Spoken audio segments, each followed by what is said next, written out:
Now let's talk about this. The next question is to talk about the subprime lending meltdown. Who do you think was at fault? I start with you, Governor Palin. Was it the greedy lenders? Was it the risky homebuyers who shouldn't have been buying a home in the first place? And what should you be doing about it? It was the predator lenders who tried to talk Americans into thinking that it was smart to buy a $300,000 house if we could only afford a $100,000 house. There was deception there, and there was greed, and there is corruption on Wall Street, and we need to stop that. Again, John McCain and I, that commitment that we have made, and we're going to follow through on that, getting rid of that corruption.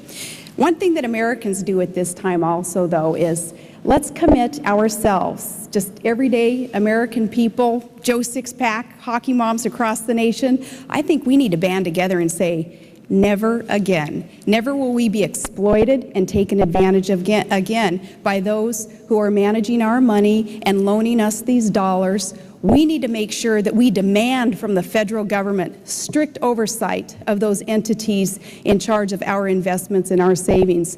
And we need also to not get ourselves in debt. Let's do what our parents told us before we probably even got that first credit card.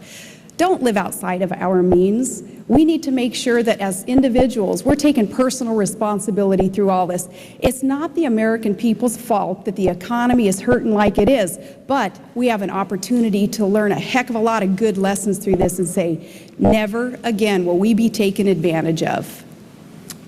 Senator. Well, Gwen, 2 years ago, Barack Obama warned about the subprime mortgage crisis. John McCain said shortly after that in December he was surprised there was a subprime mortgage problem. John McCain, while Barack Obama was warning about what we had to do, was literally giving an interview to the Wall Street Journal saying that I'm always for cutting regulations. We let Wall Street run wild.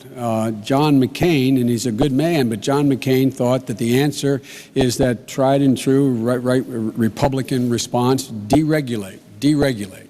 So what you had is you had overwhelming, quote, deregulation. You had actually the belief that Wall Street could self-regulate itself. And while Barack Obama was talking about reinstating those regulations, John, on 20 different occasions in the previous year and a half, called for more deregulation. Matter of fact, John recently wrote an article in a major magazine saying that he wants to do for the healthcare industry, deregulate it and let the free market move like he did for the banking industry. So deregulation was the promise, and guess what? Those people who say don't go into debt, they can barely pay to fill up their gas tank.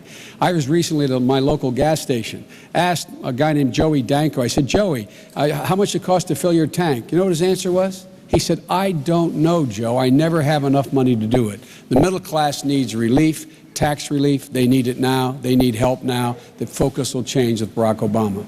Governor, please, if you want to respond to what he said about Senator McCain's comments about health care. I'd like to respond about the tax increases. And, you know, we can speak in agreement here that darn right we need tax relief for Americans so that jobs can be created here. Now, Barack Obama and Senator Biden also voted for the largest tax increases in U.S. history.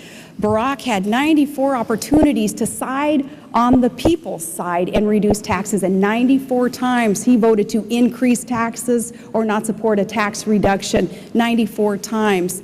Now, that's not what we need to create jobs and really bolster and heat up our economy. We do need the private sector to be able to keep more of what we earn and produce. Government's going to have to learn to be more efficient and live with less if that's what it takes to rein in the government growth that we've seen today. But we do need tax relief, and Barack Obama even supported increasing taxes as late as last year for those families making only $42,000 a year. That's a lot of middle-income, average American family. To increase taxes on them, I think that is the way to kill jobs and to continue to harm our economy. Senator. Charge is absolutely not true. Barack Obama did not vote to raise taxes. The vote she's referring to, John McCain voted the exact same way. It was a budget procedural vote. John McCain voted the same way. It did not raise taxes. Number two, using the standard that the governor uses, John McCain voted 477 times to raise taxes. It's a bogus standard. But if you notice, Gwen, the governor did not answer the question about deregulation.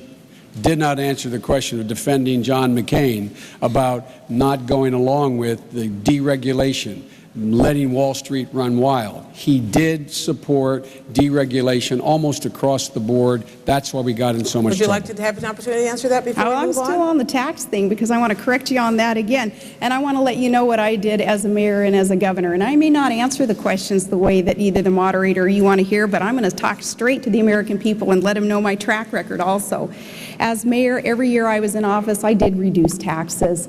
I eliminated personal property taxes and eliminated small business inventory taxes. And as governor, we suspended our state fuel tax. We did all those things knowing that that is how our economy would be heated up. Now, as for John McCain's adherence to rules and regulations and pushing for even harder and tougher regulations, that is another thing that he is known for, though. Look at the tobacco industry. Look at campaign finance reform. Okay, our time is up here. I'm going to move on to the next question.